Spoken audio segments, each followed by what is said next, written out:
وہ تنہا کون ہے؟ اللہ اللہ، بادشاہ وہ کون ہے؟ اللہ اللہ، مہرباں وہ کون ہے؟ اللہ اللہ، کیا اونچی شان ہے؟ اللہ اللہ، اس کے سب نشان ہے؟ اللہ اللہ، سب دلوں کی جان۔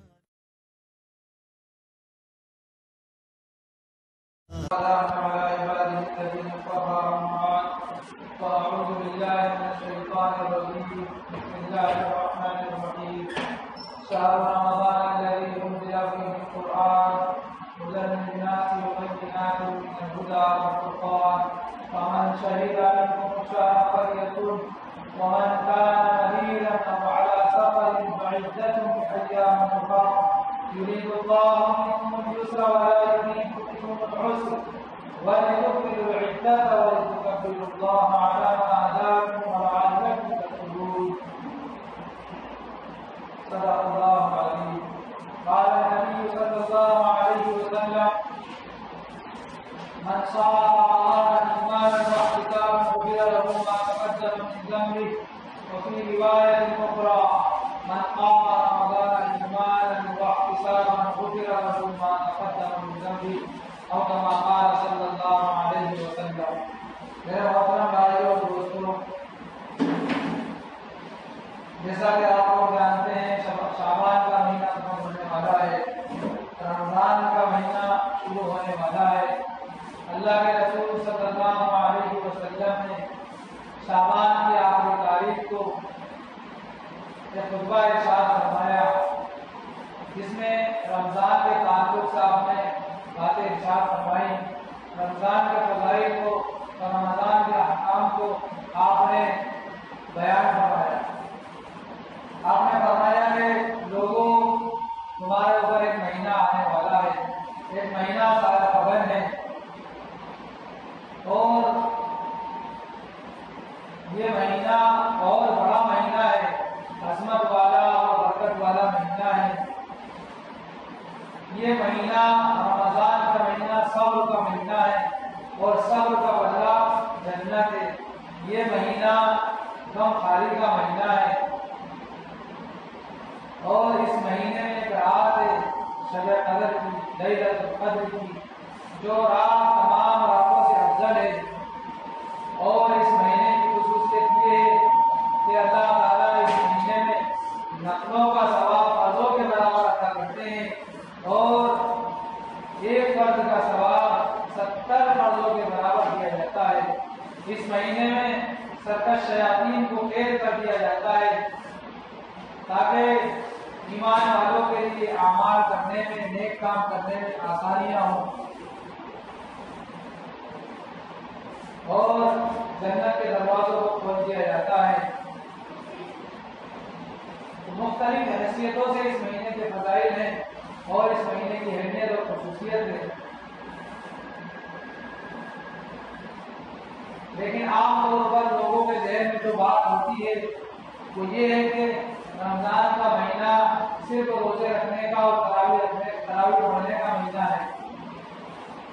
بے شک اس میں کوئی شک نہیں ہے کہ رمضان کا مہینہ روزے رکھنے کا مہینہ ہے اور تراویح پڑھنے کا مہینہ ہے.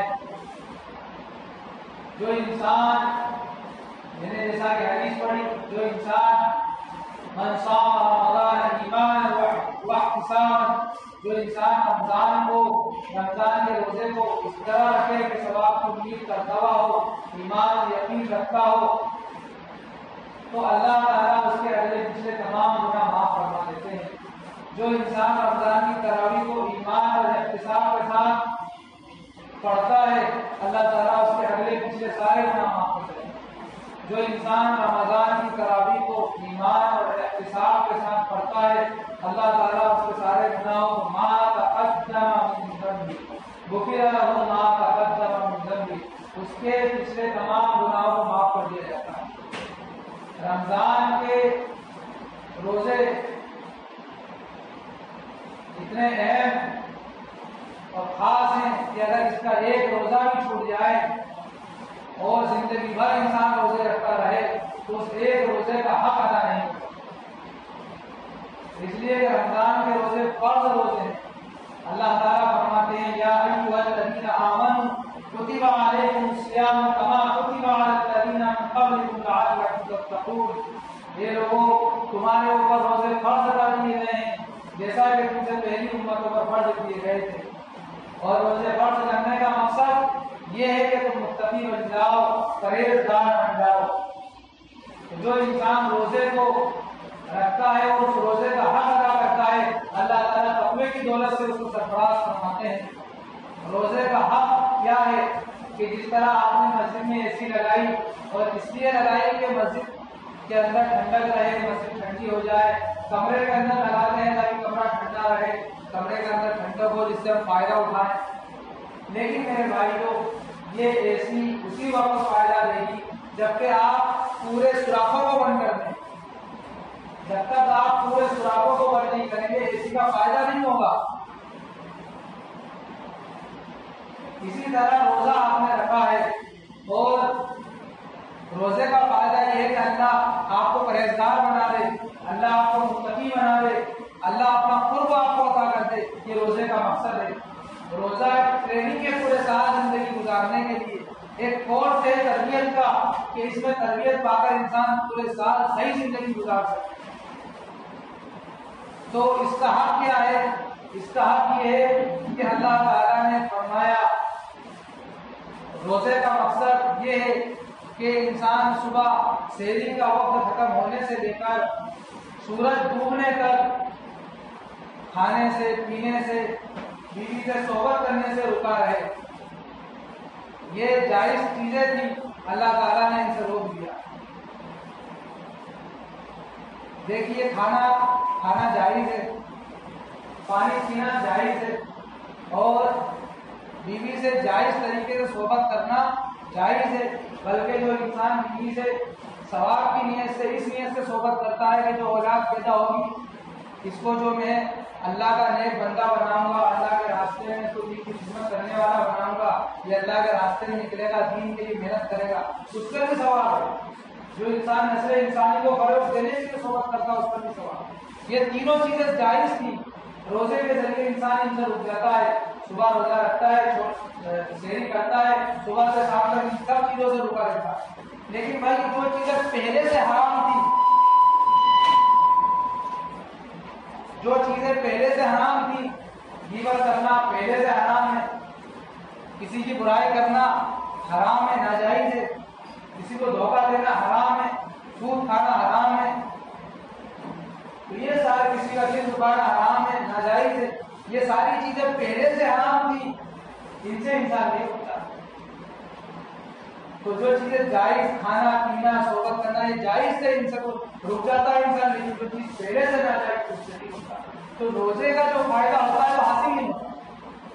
اللہ کے رسول صلی اللہ علیہ وسلم فرماتے ہیں کہ جو انسان اس طرح روزہ رکھے کہ صبح سے لے کر شام تک کھانے پینے سے، بیوی سے صحبت کرنے سے تو رک جاتا ہے، لیکن جو چیز ناجائز تھی، حرام تھی، غیبت کرنا، چغلی کرنا، برائی کرنا، دھوکہ دینا، کسی کا دل دکھانا، کسی پر ظلم کرنا، سود کھانا، یہ چیزیں پہلے سے حرام تھی، ان سے انسان نہیں رکتا۔ تو ایسے روزہ رکھنے والے سے اللہ کو کیا فائدہ؟ اس کے بھوکا رہنے سے اللہ کو کیا فائدہ؟ اس نے کون سا بڑا کام کر دیا بھوکا رہ کر؟ تو روزے کا حق یہ ہے کہ انسان تمام گناہوں سے رک جائے۔ ایسا نہ ہو کہ روزہ رکھا ہے اور ٹائم پاس کرنے کے لیے کوئی چیز ہے نہیں تو ہم موبائل لے کر بیٹھے اور غلط چیزیں دیکھ رہے ہیں، ٹائم پاس کر رہے ہیں۔ تو بجائے اس پہ اجر و ثواب ملے اور انسان اللہ کے قریب ہو اور پرہیزگاری کی دولت اس کو ملے، الٹا گناہ کا شکار ہو جاتا۔ اس لیے کہ ایک انسان سائیکل سے جا رہا ہو تو ایکسیڈنٹ ہو جائے تو زیادہ چوٹ نہیں آئے، خود گر جائے تو سائیکل بھی زیادہ خرچہ نہیں آئے، لیکن موٹر سائیکل سے ہو تو چوٹ بھی زیادہ لگے گی، خرچہ بھی زیادہ آئے گا۔ تو وہی ایکسیڈنٹ اگر کار سے ہو تو جان جانے کا بھی خطرہ ہے، اور اگر بچ گئے تو کار وغیرہ کا خرچہ بھی جاتا ہے۔ اسی طرح رمضان کا مہینہ بہت برکت والا مبارک مہینہ ہے، محرم مہینہ ہے۔ اس میں فرض کا ثواب، ایک فرض کا ثواب 70 فرضوں کے برابر، ایک نفلوں کا ثواب فرضوں کے برابر۔ اتنا اہم مہینہ. اسی طرح اگر کوئی گناہ کیا ہے تو اس کا وبال کچھ نہیں. کوئی گناہ کیا ہے تو اس کا وبال، اس کی سزا بھی ویسی ہوگی. اللہ تعالیٰ نے اتنا انتظام کیا کہ شیطانوں کو اللہ نے تیز کر دیا. اتنا اہم مہینہ، لیکن اگر صحابہ ادا نہیں کیا جائے گا تو اس کا سائڈ افیکٹ ہوگا. اس لیے رمضان کو جو حق ہے وہ ادا کرنا ہے. رمضان کے استقبال کے لیے انسان یہ نہیں ہے آج استقبال رمضان کا یہ سمجھا جاتا ہے کہ بس مسجد کھدوا دی، گھروں کو کھدوا دیا، اچھی لائٹیں لگوا دی، اچھا شو کر دیا اور وہ اچھی محفل سجا دی، اچھے کپڑے خرید لیے، سحری اور افطاری کا سامان خرید لیا، یہی رمضان کی تیاری سمجھی جاتی ہے.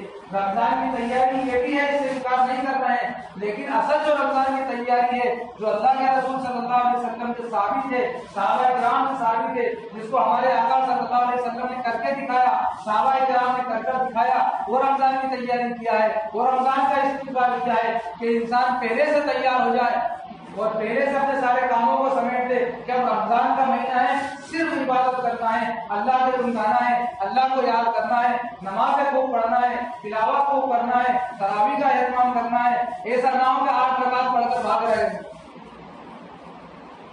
ایسا نہ ہو کہ 8 رکعت پڑھ کر بھاگ رہے ہو تو مسجد خالی کرو. یہ بہت بڑی آزمائش ہم لوگوں کے سامنے آئے گی. اگر واقعی 8 رکعت تراویح ہوتی تو آج حرم کے اندر بھی 8 ہی ہونا چاہیے. جس گھر کو اللہ تعالیٰ نے، کعبے کو اللہ تعالیٰ نے آسمان سے اتارا، جنت سے اللہ تعالیٰ نے ایک ٹکڑا اتارا جو کعبہ ہے، کعبے کو اللہ نے آسمان سے اتارا. اس کعبے کے اندر امامت کرنے کے لیے اللہ کسی نااہل کو نہیں رکھ سکتا. کسی ایسے انسان کو ہی امام بنائے گا اللہ وہاں پر جو اس کا اہل ہو، جو اس کی قدرت رکھتا. کسی غلط انسان کو وہاں پر امام نہیں بنایا جائے گا، اس لیے کہ اللہ تعالیٰ نے جنت سے اس کو اتارا ہے. وہاں 20 رکعت تراویح ہو رہی ہے. آج سے بھی نبی صلی اللہ علیہ وسلم کی وفات کے بعد سے آج تک ہو رہی ہے. دورے خلافت حضرت عمر رضی اللہ عنہ خلافت سے لے کر آج تک 20 رکعت تراویح وہاں پر ہو رہی ہے. آج ہم جو ہے 8 رکعت پڑھ کر بھاگ جاتے ہیں. تو بھائی جو منشا نبی صلی اللہ علیہ وسلم کی تھی، سب سے زیادہ اگر کوئی سمجھ سکتا ہے اس کو تو صحابہ کرام سمجھ سکتے ہیں. نبی صلی اللہ علیہ وسلم کی جو چاہت تھی، جو منشا تھی، جو خواہش تھی، اس کو اگر کوئی سمجھ سکتا ہے اچھے طریقے سے تو صحابہ کرام سمجھ سکتے ہیں. صحابہ کرام سے اچھا کوئی نہیں سمجھ سکتا کہ جب صحابہ کرام نے 20 رکعتیں پڑھی ہیں تو ہم کون ہوتے ہیں 8 رکعت پڑھنے والے. تو رمضان میں زیادہ سے زیادہ عبادتیں کی جائیں. 20 رکعت تراویح پڑھی جائے، 8 رکعت تہجد پڑھی جائے، سحری کے وقت میں اٹھ کر تہجد 8 رکعت پڑھی جائے، ادھر تراویح پوری 20 رکعت پڑھی جائے. قرآن کی زیادہ سے زیادہ تلاوت کی جائے. اللہ تعالیٰ نے اس مہینے کو خصوصیت عطا فرمائی کہ قرآن کریم اللہ تعالیٰ نے اس مہینے میں نازل فرمایا جو ہم سب کی بنیاد ہے، اساس ہے، جس پر اللہ تعالیٰ نے زمین و آسمان کو قائم کر رکھا ہے. تو قرآن سے ہم اپنا رشتہ جوڑیں. اور یاد رکھو قرآن کے بارے میں اللہ تعالیٰ فرماتے ہیں، جیسا کہ میں نے آیت پڑھی، شہر رمضان الذی انزل فیہ القرآن ھدی للناس، یہ قرآن اسی مہینے میں رمضان میں اتارا گیا ہے، نازل کیا گیا ہے، اور ھدی للناس یہ انسانوں کے لیے ہدایت ہے. لیکن بھائیو بچپن سے لے کر بڑھاپے تک، جوانی، سب انسان قرآن سنانے میں گزار رہا ہے، لیکن آج تک ہدایت نہیں. اس کی کیا وجہ ہے؟ بس یہ بات بتا کر ختم کرتا ہوں. یہ بات بتا کر غور سے سنیے گا. یہ آج تک ہدایت کیوں نہیں ملی؟ اس لیے کہ قرآن سے جیسا رشتہ ہونا چاہیے تھا، جیسا تعلق ہونا چاہیے تھا، ہمارا نہیں. دیکھیے انسان کو اللہ نے 2 چیزوں سے بنایا. ایک تو زمین یعنی مٹی سے بنایا، مٹی سے اللہ نے انسان کو بنایا، پہلی چیز. دوسری چیز اللہ تعالیٰ نے اس میں انسان نے اپنی روح کو فرمایا. اللہ تعالیٰ نے 14ویں پارے میں فَإِذَا نَفَخْتُ فِيهِ مِن رُّوحِي فَإِذَا نَفَخْتُ فِيهِ مِن رُّوحِي فَقَعُوا لَهُ سَاجِدِينَ. اللہ نے روح کو کی اس انسان کے اندر. تو ایک انسان مٹی سے بنا ہے، دوسرا اس کے اندر روح ڈالی. کتنی چیزوں سے بنا انسان؟ 2 چیزوں سے، ایک مٹی اور دوسری اللہ تعالیٰ کی روح. تو دیکھیے جب انسان بیمار ہوتا ہے تو کمزور ہوتا ہے، بیمار ہوتا ہے تو طاقتور چیزیں کھاتا ہے، پھل فروٹ کھائے گا یا اچھی طاقتور دوائیں کھائے گا. تو یہ ساری چیزیں جو ہم کھا رہے ہیں، استعمال کر رہے ہیں، سب زمین سے آتی ہے. یہاں تک کہ جو دودھ ہم پی رہے ہیں گائے کا، بھینس کا، بکری کا، جس کا بھی ہم پی رہے ہیں وہ بھی جو ہے زمین سے آتا ہے، اس لیے کہ سب سے پہلی چیز تو گائے خود مٹی سے بنی ہوئی ہے، دوسرا یہ جس چیز کا بھی دودھ پی رہے ہیں اس کو اللہ نے مٹی سے ہی بنایا، دوسرا یہ ہے کہ وہ جو چارہ کھا رہی ہے، جو گھاس کھا رہی ہے وہ بھی تو مٹی سے آ رہا ہے، تو گھاس کے ذریعے، چارے کے ذریعے دودھ بن رہا ہے، وہ بھی مٹی سے آتا ہے۔ تو ہمارے جسم کو، اس لیے کہ ہمارا جسم مٹی کا بنا ہوا ہے، ہمارے جسم کو اگر کوئی چیز فائدہ پہنچا سکتی ہے تو وہ زمین کی چیزیں ہیں جو مٹی سے بنی ہوئی ہیں، مٹی کی چیزیں مٹی کو فائدہ پہنچاتی ہیں۔ لیکن بھائیوں آج روح بیمار ہے، اندر کی روح بیمار ہو چکی ہے، کمزور ہو چکی ہے، اس کو کون سی چیز طاقت دے سکتی ہے، اس کو کون سی چیز فائدہ پہنچا سکتی ہے، کون سی چیز ہدایت دے سکتی ہے، تو اس کے لیے دیکھنا پڑے گا آسمان سے کون سی چیز آئی ہے۔ آپ غور کریں گے تو آپ کو معلوم ہوگا کہ قرآن کریم اللہ کے پاس سے آیا ہے اور آج تک ویسا ہی ہے جیسا کہ آیا، کوئی کمی اس کے اندر نہیں ہوئی، کوئی تبدیلی نہیں ہوئی، کوئی فیر بدل اس کے اندر نہ ہو سکتا ہے نہ ہوگا، اس لیے کہ اللہ تعالیٰ نے خود اس کی حفاظت کی ذمہ داری دی ہے، اِنَّا نَحْنُ نَزَّلْنَا الذِّكْرَ وَإِنَّا لَهُ لَحَافِظُونَ۔ تو قرآن اللہ کے پاس سے آیا ہے اور ہماری روح جو بیمار ہو چکی ہے اس کو شفا ملے گی قرآن کی تلاوت سے، قرآن کے احکام پر عمل کرنے سے۔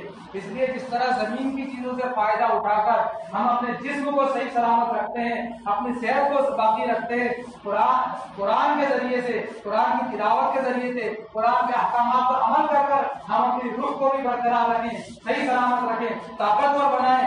اور ایک قاعدہ سن لیجیے بس، اس بات سے جو قاعدہ نکلا وہ یہ ہے کہ جو کمزور ہوتا ہے وہ طاقتور کی بات مانتا ہے، جو کمزور ہوتا ہے وہ طاقتور انسان کی بات مانتا ہے، طاقتور کہتے کہ ایسا کرنا ہے تو کمزور ہوتا ہی کرے گا۔